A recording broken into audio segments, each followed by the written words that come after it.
La actitud de Inglaterra. En 1874 Disraeli formó un gobierno conservador en el que el marqués de Salisbury desempeñó el ministerio de la India. Pocos meses después de la rebelión de Bosnia y Herzegovina, el sagaz Disraeli se adjudicó una parte de las acciones del Canal de Suez, lo que unió con lazos más estrechos a la India con Inglaterra. Las turbulencias en los Balcanes y el expansionismo nada disimulado de Rusia inquietaron mucho al viejo león británico. La toma de Constantinopla por parte de los rusos hubiera significado un golpe muy rudo para Inglaterra, porque desde el Bósforo los navíos del zar habrían podido cortar fácilmente la ruta de la India. Tres soluciones eran posibles. En primer lugar, imponer una completa reorganización del imperio turco, de manera que el gobierno de sus provincias cristianas fuera más aceptable, o bien abandonar Turquía a su suerte y permitir a rusos y austríacos repartirse la península balcánica, y por último, liberar a los pueblos cristianos de los Balcanes, a griegos, rumanos, serbios y búlgaros, y dejarlos que fundaran sus propios estados independientes. Esta tercera hipótesis no agradaba a Disraeli, ni, por otra parte, a ningún estadista europeo, excepto a William Gladstone, adversario encarnizado del primer ministro y jefe de la oposición liberal.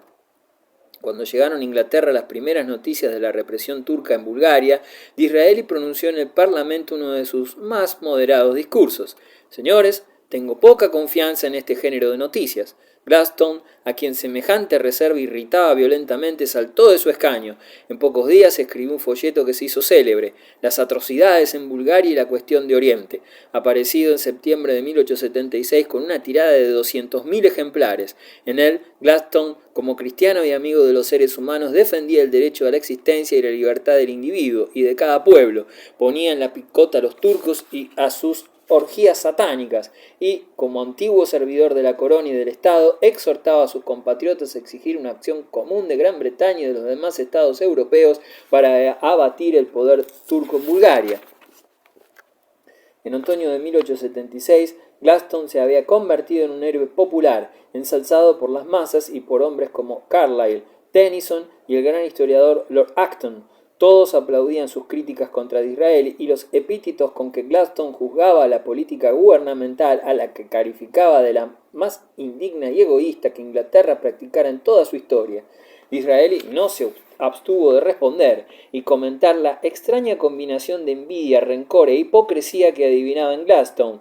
El primer ministro añadió que comprobaba con pesar que el jefe de los liberales no era un verdadero caballero, que tuvo incluso el mal gusto de enviarle un ejemplar del folleto, agregando que aquella obrita tan estúpida desde el punto de vista político estaba en verdad tan mal escrita que resultaba más terrible que todas las atrocidades cometidas en Bulgaria.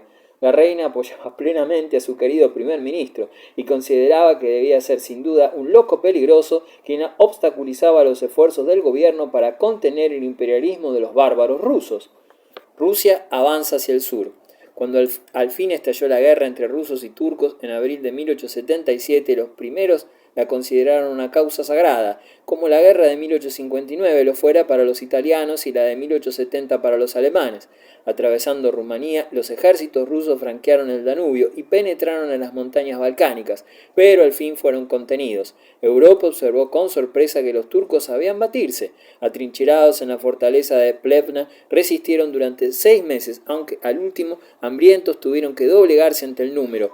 Los rusos reanudaron la ofensiva y el 3 de marzo de 1878 dictaban la paz provisional llamada de San Estéfano, por la que se creaba el Estado de la Gran Bulgaria, que se extendería hasta el Mar Negro y hasta el Mar Egeo. Serbia y Montenegro ampliarían sus límites en proporciones considerables y serían del todo liberados de la tutela turca. A cambio, Rumanía cedería a los rusos la Besarabia y les pagaría apreciables reparaciones en efectivo. Para el paneslavismo representaba un triunfo. La dominación turca en los Balcanes ya no era prácticamente más que un recuerdo, y los rusos aseguraban su hegemonía en dicha parte de Europa. Bismarck, que se había retirado a su propiedad en la primavera de 1877, regresó a Berlín para responder a una interpelación acerca del problema balcánico. Brutal y sarcástico, el canciller exclamó que explicar semejante cuestión a 300 cabezas de carnero no la simplificaría. Casi al mismo tiempo, la escuadra británica entraba en el mar de Mármara, mientras que las tropas rusas se acercaban a Constantinopla. Todo hacía prever que el conflicto ruso-turco se transformaría en una guerra europea. Se recurrió, pues, a la diplomacia. La opinión internacional era proclive a la convocatoria de un Congreso General en Berlín. Bismarck aceptó de no muy buena gana. El Congreso de Berlín. La asamblea diplomática se inició en Berlín el 13 de junio de 1878. Inglaterra estaba representada por Disraeli, Lord Salisbury y Arthur Balfour.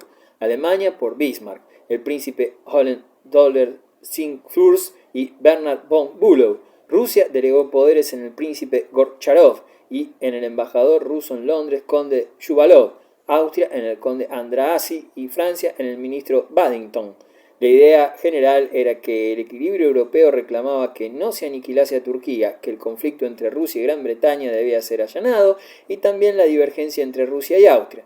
El acuerdo, en líneas generales, fue el siguiente. Bulgaria quedaría dividida en dos partes, la del norte, principado independiente, aunque tributario de Turquía, y la del sur, regida por un gobernador cristiano, también bajo la dependencia de Turquía.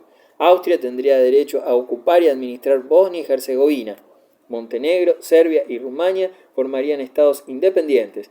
Turquía cedía Kars y Ardahan y Batum a los rusos en Inglaterra e Inglaterra obtenía la isla de Chipre. El zar estaba furioso contra Bismarck, al que consideró un traidor y los acuerdos de Berlín como una afrenta. Esta ruptura entre Rusia y Alemania preparó la guerra de 1914. Muerte de Disraeli. Disraeli regresó a Inglaterra con mayor popularidad y la reina le concedió la orden de la carretera, lo propio que a Salisbury, pero Disraeli era ya un anciano y nada esperaba de la vida. Su mujer y sus mejores amigos habían muerto, solo le quedaba el afecto que tenía por la reina Victoria, que reinaba en su persona y también en su corazón, como le había escrito a la soberana, pero Gladstone había empezado una encarnizada campaña electoral, 1878, que terminó en un rotundo triunfo en las elecciones de 1880.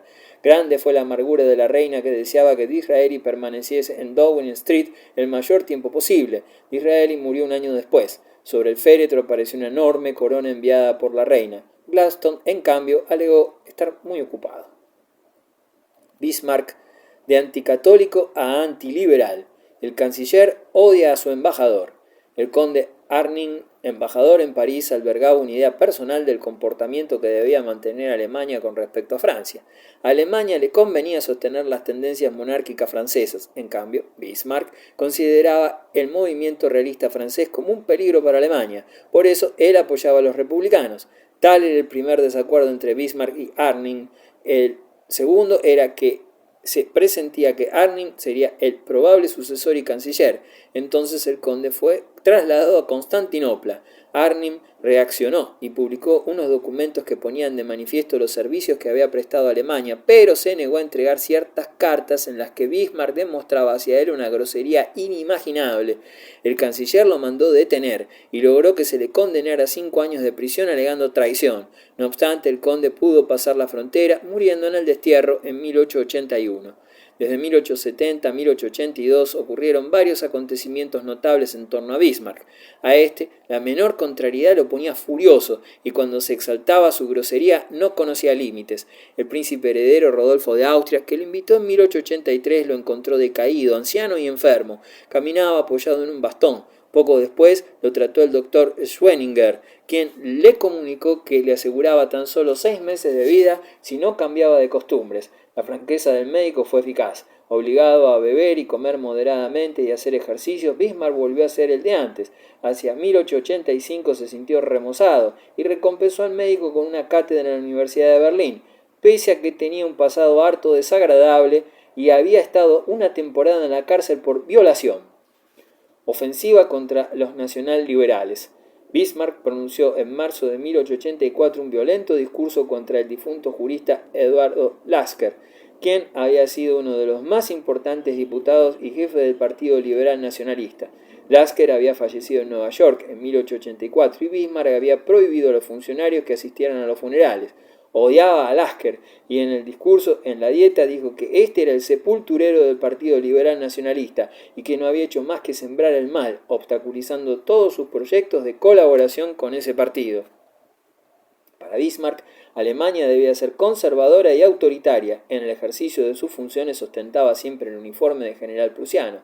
Para él, la monarquía militar debía basarse en la fuerza. Sin embargo, gracias al apoyo de los liberales nacionalistas, pudo emprender sus grandes reformas, crear un banco imperial, una moneda única, leyes penales y un código civil. De acuerdo con los liberales, declaró la guerra a la Iglesia Católica, contienda que se inició desde que el Concilio Vaticano I impusiera, 1870, el dogma de la infalibilidad pontificia en cuestiones de la fe.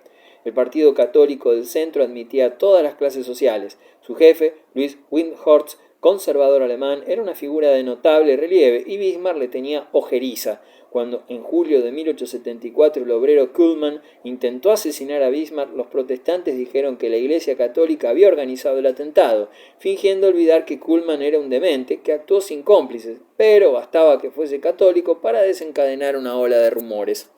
Bismarck buscó un nuevo ministro de culto y lo halló en Adalberto Falk.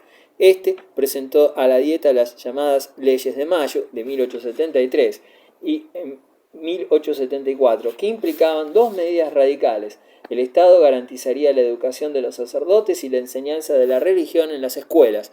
En Prusia solo las órdenes hospitalarias no quedarían suprimidas.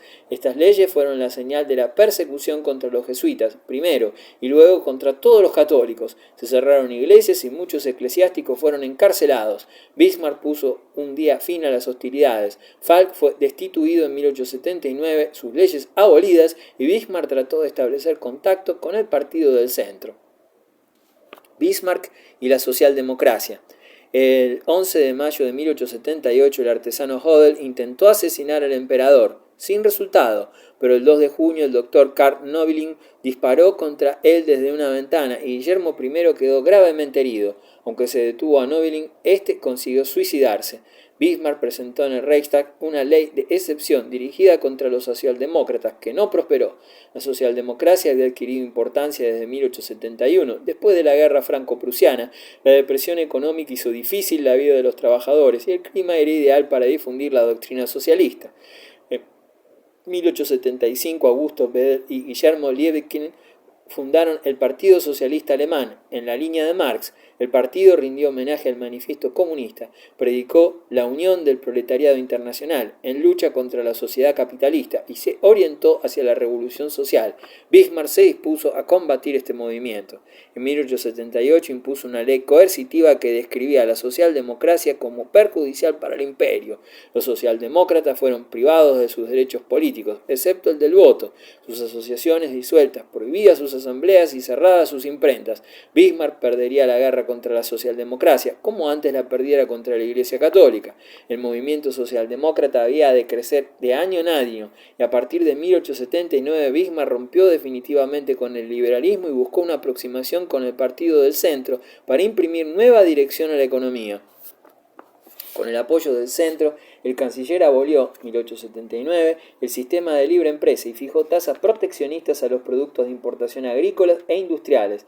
El Partido Liberal se disolvió. Las ideas humanitarias resultaban vanas en un país en el que el predicador de la corte, el pastor Adolfo Stocker, decía que el liberalismo era un peligro para la nación, y en el que el antisemitismo empezaba a tomar cuerpo.